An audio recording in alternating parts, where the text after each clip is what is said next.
Get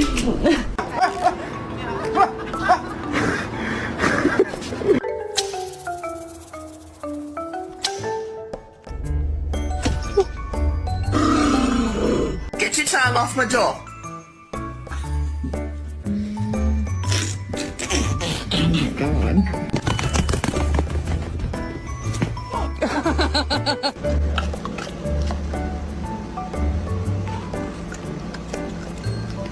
Miles, what are you doing?